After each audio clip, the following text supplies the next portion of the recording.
Good evening, Stevens Point. I'm Austin Lepak. And I'm Michael Wengen. This week in SPTV News, UWSP is creating a strategic plan that needs the community help.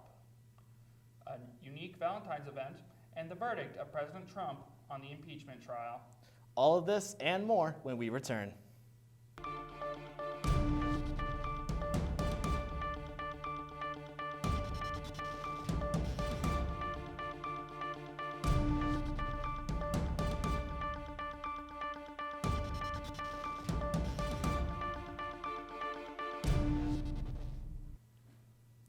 After a fire caused a Warzala employee's home outstanding damage, the company stepped in and raised $13,000 to help cover damages. The incident happened January 11th. Mike Trigella and his family were not injured, but they lost everything in their home. Once the news broke, Warzala, a Stevens Point printing company specializing in high-quality custom books, Trigella has been an employee for over 30 years and very well known throughout the company.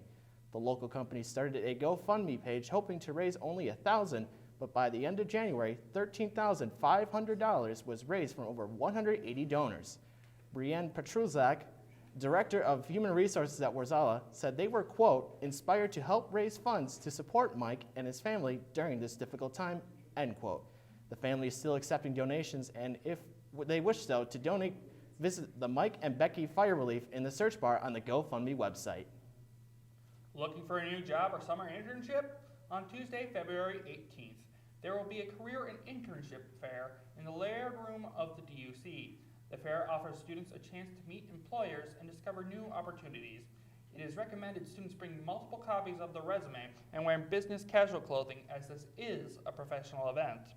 The event is free to current and previous students of UWSP and will be open from 11 a.m. to 3 p.m. Questions can be answered by contacting Sue Kissinger. On Wednesday, the Gender and Sexuality Resource Center held its first open discussion about the problems facing the queer and transgender people of color on campus. We go to Austin Lepak for more. Wednesday marked the first of the Gender and Sexuality Resource Center's lunch discussions on queer and trans people of color, where members of these communities can gather and discuss things that affect their lives. Sylph Buscamante, the coordinator of the Gender and Sexuality Resource Center here on campus, explains why it is vital to have these kinds of discussions. A lot of LGBTQ students don't have this roots here on this campus, just because sometimes they feel isolated. They don't have anything to connect with themselves to, and so this provides them a space, one, to meet other people who are just like them, and then two, to also have a consistent dialogue about our experiences here on campus. And that sense of community could be a factor in making people safer. According to the GSRA, queer and trans people of color have the highest rates of homicide nationally, so having a place to discuss these issues could be literally life-saving. It can also help out with problems within the LGBTQ community as well. When we think about the overarching community, there are specific pockets. So while in the LGBTQ community we'll have multiple identities, there's still racism, there's still sexism, there's still transphobia, there's still a lot of the isms within the community. And so this is one way for us to address that one aspect of various things. Despite these talks being mostly about the sorts of hardships that affect the community, allies are more than welcome to come and participate, though they do have one request. Please listen to these conversations. If you want to talk about something that you heard in the conversation, talk about it afterwards. That way we can at least have a space where we can discuss these issues. This way it keeps the dialogue centered on the specific issues and not just how to help, but like what is the actual issue. And in working through these issues as a community, we can better help everyone have a bit more pride in who they are. For SPTV News, this has been Austin Lepak. To find out about future events and how you could be involved in further discussions, visit the Diversity and College Access spin page. The College of Natural Resources, or CNR, at UWSP will host many educational lectures throughout the semester. Some include presentations on climate change and lumberjacks that feature 2 UWSP alumni. The seminar series, The Changing Climate of Natural Resources Management, will start on Thursday, February 6th and continue on select Thursdays for the rest of the semester. Each presentation will be held from 4 to 5 p.m. in room 170 in the Trainer Natural Resources building, with a reception to follow. The documentary, A Cut Above, will show Friday, February 7th in the DUC Theater and features 2 Pointer alums. This series is sponsored by Wisconsin Center of Wildlife and the CNR at UWSP. The lectures are free and open to the public. For more information on the series and more dates, search CNR series on the UWSP website. A new strategic plan is in the works for UWSP, but Integrated Planning Advisory Council invites the community for some help. The public is encouraged to attend open forums in February or participate in written surveys to voice their opinion on the future of Stevens Point. This process is being led by faculty, staff members, and a student leader. The committee's first step is to reach out to the community and on campus to ask what are strengths and opportunities the university has. Todd Hespenny, Associate Vice Chancellor and Co-Chair of the Planning Committee, says everyone's opinions matter and the committee wants to hear from you. The point of these hearing sessions are to improve what the university has to offer that includes not only the students, but the community people as well as they are going into a new decade. These sessions will start February 10th on the Stevens Point, Wausau, and Marshfield campuses. For more information, check out the UWSP website. This past Sunday was Groundhog Day and also made history. The famous groundhog, Punxsutawney Phil, predicted 2 consecutive early springs for the first time in history. Phil did not see his shadow, and that means an early spring is coming. This prediction is so rare that it has only happened 20 times in the 134-year history of this beloved tradition in Pennsylvania. The event attracts up to 30,000 people each year, and no one was more excited than the fans anxiously waiting Sunday morning to see history being made. UWSP will be hosting the North Regional Science Olympiad Tournament for the 2nd year in a row. 17 high schools from across the area will come to Stevens Point to participate in 28 scientific events, such as thermodynamics, mechanical engineering, and computer cryptology. This event is run, designed, and judged by UWSP faculty members from the Stevens Point and Wausau campuses. The tournament will take place on February 15th and is open to the public. All events will take place in the Chemistry Biology building and will begin at 8 o'clock that morning. That's all the news stories we have for you tonight. Coming up next, we have Alex Strofe with SPTV Sports. We'll be back after the break.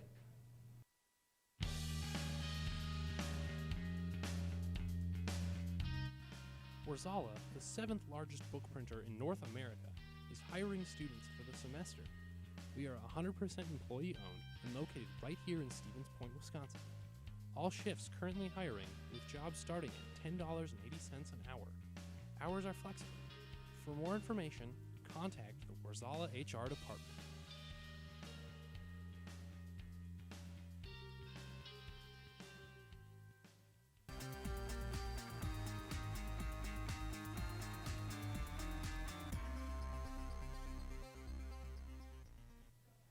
How's it going, everybody? Alex Strofe here with SPTV Sports. We begin today as the NBA trade deadline has just come to a close. The Milwaukee Bucks are atop the Eastern Conference, but stayed silent during the deadline. That was not the case, however, for every Eastern Conference team. The Miami Heat added multiple-time champ Andre Iguodala to pair with a young core and veteran Jimmy Butler. The Pistons and Cavaliers reached an agreement that sent big man Andre Drummond to Cleveland, while the Atlanta Hawks added big man Clint Capella from Houston. Over to the Western Conference now, the Los Angeles Clippers, who stand in second place, added Marcus Morris from the Knicks to help make a late push. The Warriors sent D'Angelo Russell to Minnesota for former #1 overall pick Andrew Wiggins. That was only a slice of the madness that occurred on Thursday afternoon, as the NBA is getting as intense as camping as we approach the All-Star break. Speaking of trades, the Major League Baseball season is close, and earlier this week it had a few of its own, as the Boston Red Sox sent former MVP Mookie Betts and pitcher David Price to the Los Angeles Dodgers. This allows Betts to team up with reigning National League MVP Cody Bellinger. In turn, the Dodgers sent outfielder Jock Peterson across the city to the Los Angeles Angels. This trade also involved prospects and the Minnesota Twins, but is all pending medical reviews. With all the ruckus in basketball and baseball this week, I should probably mention there was a Super Bowl just 4 days ago, believe it or not. I took to our beautiful campus to get some reaction to the Kansas City Chiefs hoisting their first Lombardi Trophy in 50 years after their 31-20 defeat of the San Francisco 49ers. Hi there, my name's Alex Strofe. We're going to walk around this beautiful campus of ours and talk to people about the Super Bowl. Let's go! Hi, I'm Alex. I'm in the Student Government Association office with. Morgan Yipey. And Raven Knipple. Well, Morgan and Raven watched the Super Bowl. What did you guys think of the game? Oh, riveting, honestly. Wow, what a game. Great insight. Patrick Mahomes MVP all the way. Coming back from 10 points in 10 minutes in the fourth quarter. Never doubted it. Never wavered. Real analysis there. Now, back to you. What do you think about Patrick Mahomes? Wow. We're in the library, so I'm going to be relatively quiet, but we're here with my friend Sean. Patrick Mahomes had quite the performance, minus that rough third quarter. Can you talk a little bit about Mahomes winning the MVP? I think he really deserved it. I mean, with his team down in the fourth quarter, 20-10, I mean, he really rallied them and got the deserved win against the 49ers. I'm here with my friend Matt, and Matt, I heard you watch some of the Super Bowl. What did you think overall? I thought it was pretty cool. I mean, Chiefs made a pretty great comeback at the end. Patrick Mahomes has a lot of support in there, but I mean, San Francisco wasn't a team to just brush off going into it. Real analysis here. J-Lo's outfits were so much better than Shakira's. Like, oh my god, the silver, but But Shakira J-Lo in the only has red. like 2 songs, so Shakira dominated all the way. I gotta say, Team Shakira, I've always listened to her when I was younger. Do your hips lie? They don't lie. Are you Team Shakira, Team J-Lo, or you say not your type? Are you Team neither? Oh, well, definitely a fan of Shakira. Now, the big debate isn't about the football game. It's actually about the halftime show. Are you Team J-Lo or Team Shakira? I don't care. Shakira! Great insight. Just phenomenal insight. For the record, I'm Team Jayla, but my hips don't lie. That does it for sports. Next up is Ian Welsh with entertainment. Thanks for kicking it with me. I'm Alex Stroh for SPTV Sports. UW-Stevens Point is home. It's a university where professors know your name and get you involved in research. They inspire us to realize big dreams. At UW-Stevens Point, sustainability is what we stand for. Our beautiful campus encourages exploration, developing new fields, and problem solving for the real world. It's a great place to launch your career. UW-Stevens Point is home. Apply today at uwsp.edu.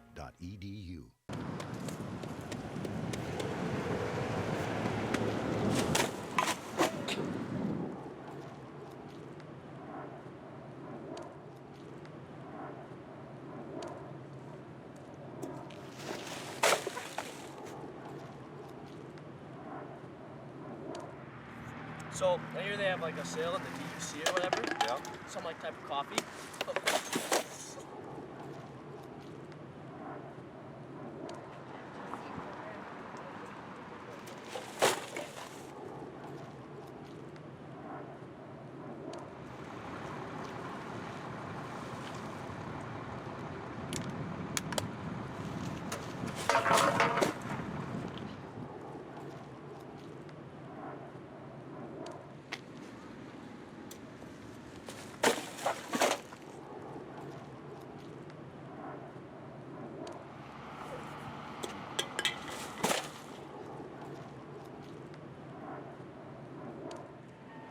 This now.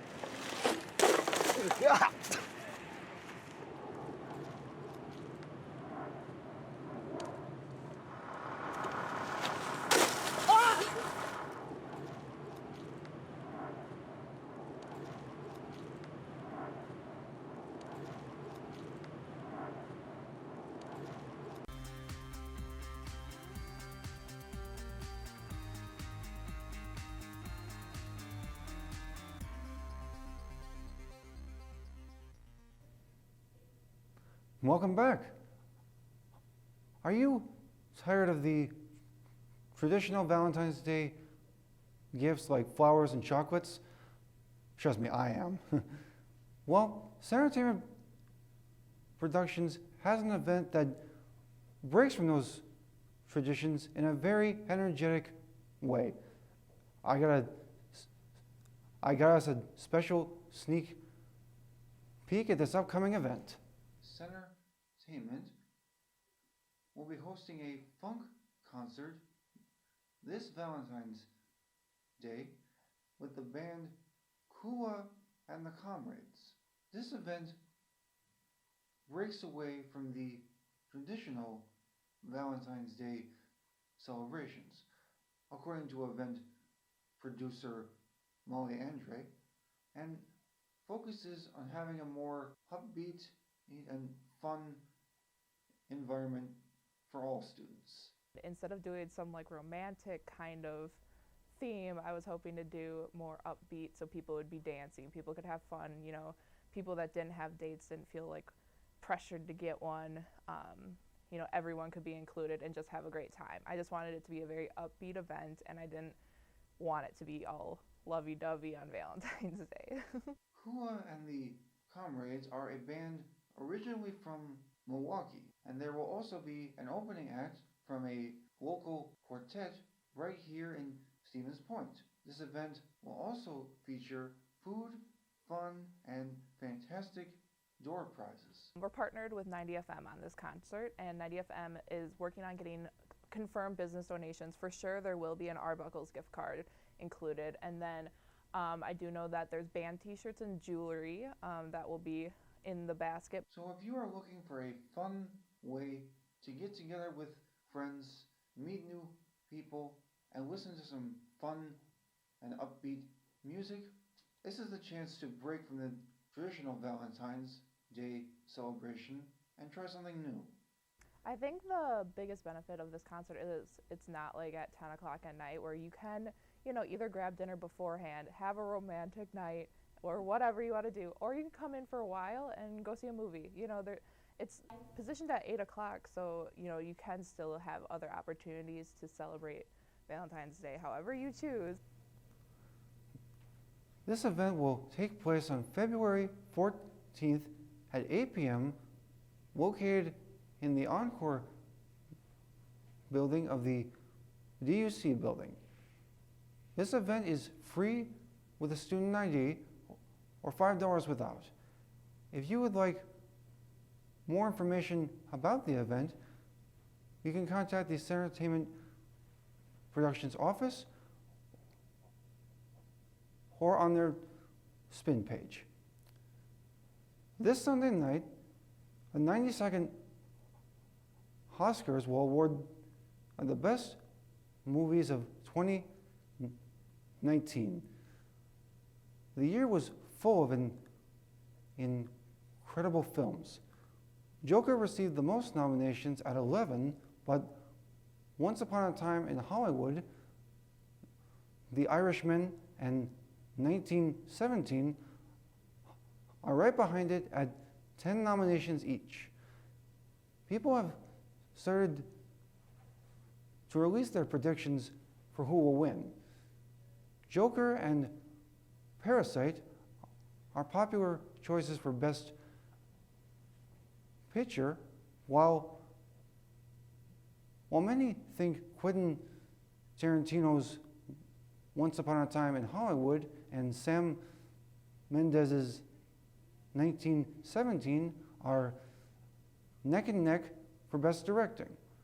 Other movies such as Jojo Rabbit, Little Women, and Marriage Story are expected to take home an award or two as well.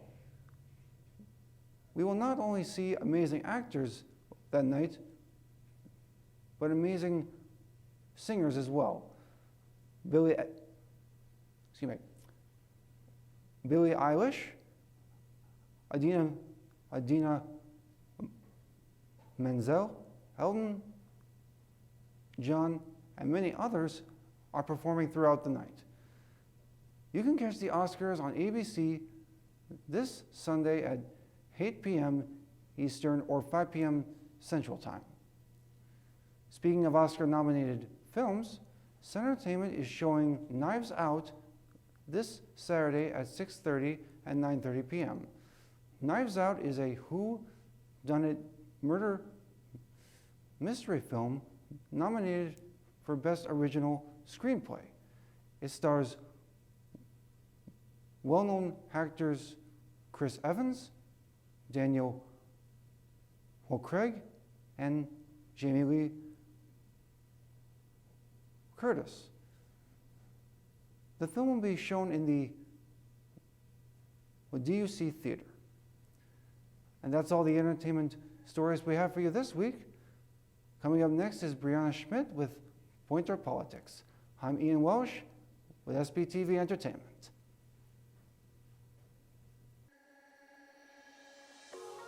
The Media Studies is a program for people who love to tell stories, whether that be in written form, visual, or audio. Media Studies is exciting because it's always fresh, it's always new.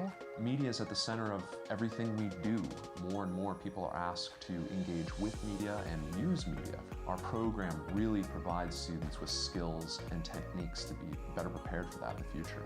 We offer courses in media production, both video and audio, nonfiction and fiction, music production, journalism, film studies. Media Studies is a great way to get hands-on experience in the field that you're looking to do. They teach you the basic concept behind everything, and then they tell you to go do it. We really pride ourselves on thinking of a wide set of opportunities that we can give our students. The student organizations are a great asset. We have SPTV, the student television organization, 90 FM, the radio, and the Pointer, our student-run newspaper. It's a great way for students to get involved, learn skills that they need for class, and meet new people. Some great facilities where our students can hone their skills. There's a giant studio in the center of the comm building. I've had quite a few classes in there. A lot of our classes are very hands-on, they're very interpersonal. You're getting the skills that will allow you to create your future, and I think that's what makes it a truly amazing experience for students. There's an incredible range of options for graduates. We've had students go out and become independent contractors, work for radio stations, newspapers, with TV stations. Everyone is different and they have their own unique style. In all the classes and all the student organizations you get involved in, you have a lot of flexibility to really create your own work and do it in a way that means something to you. We're excited to see what students are making and what they want to make, and how we can help students get from where they are to where they want to be. I'm in a video production class that's teaching me how to film documentaries. I'm also in a screenwriting class and I get to learn how to write movies. So I'm doing all these different cool things and I love it every day. Welcome back, Pointers. Wisconsin's largest dairy lobbying group, the Dairy Business Association, announced earlier this week that they are pursuing a plan to address the short-term and long-term needs of agriculture in the state. The dairy group is focusing their energy on advocating for sensible state laws and regulations that affect the dairy community. DBA President Tom Crave appreciates that the Republican leaders in legislature understand the importance of advertising and supporting current key legislatures to strengthen the agriculture in the state. Looking at national news, the Iowa caucus was held earlier this week, and many reactions came out across the nation as there was a delay on the results. CNN's Alex Marquardt dives into what caused the delay. Excitement and expectations for the First in the Nation caucus quickly flaming out as concerns grew over no results. What's taking so long? The prime suspect, the new app in its first big rollout by the Iowa Democratic Party, designed to make reporting caucus results fast and seamless. It was anything but. Some of them couldn't install it. Some of them could not bring it up and use it. I didn't hear about anyone else having the keyboard issue I had, but there were a variety of other issues. The chairpeople in charge of the caucuses loaded the seemingly simple app onto their personal cell phones. It was supposed to tabulate voters and delegates for each candidate. One county chairman told CNN there were problems already last week as they got ready. Some caucus chairs said they were confused. Others reported errors and being unable to report the results. I would give everybody an A for the idea. I would give them a failing grade for implementation. When you see things like that, that tells you it's a systemic failure, and you can't just blame it on the app. Precinct captains flooded the phone lines. Many left on endless holds on the overloaded backup phone system, often giving up. We have been working day and night to make sure that these results are accurate. The one thing I will say is that the underlying data, the raw data, is secure. It was always secure.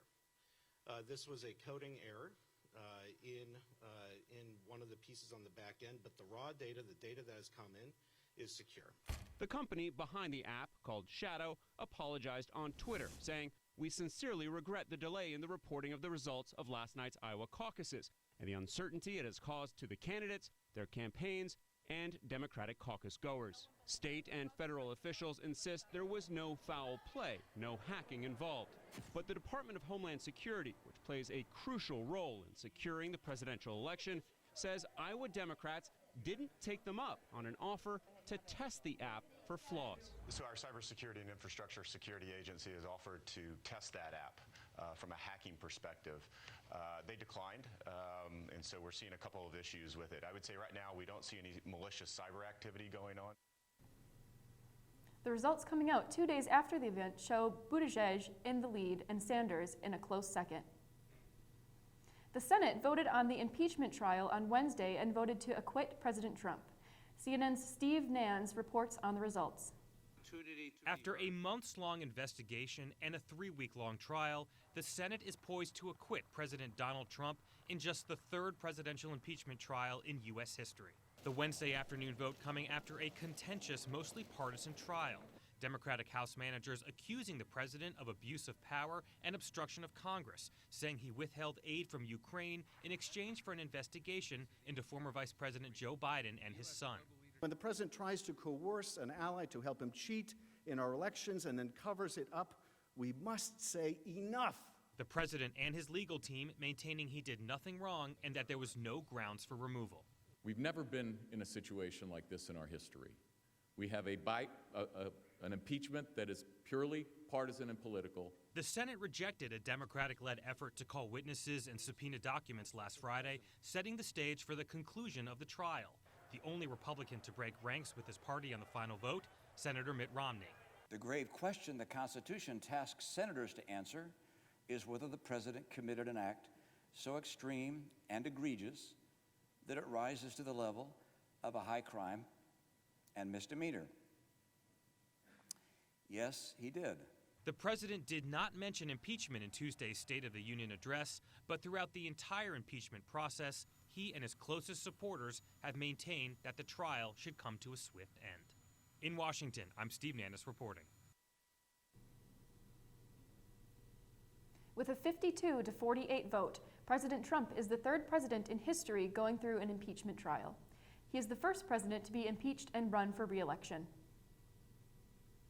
That's all the political news we have for you this week. Now back to Austin and Michael. I'm Brianna Schmidt with SPTV Politics. Thanks, B. That's all we have for you this week in SPTV News. Until next time, Stevens Point, have a great night.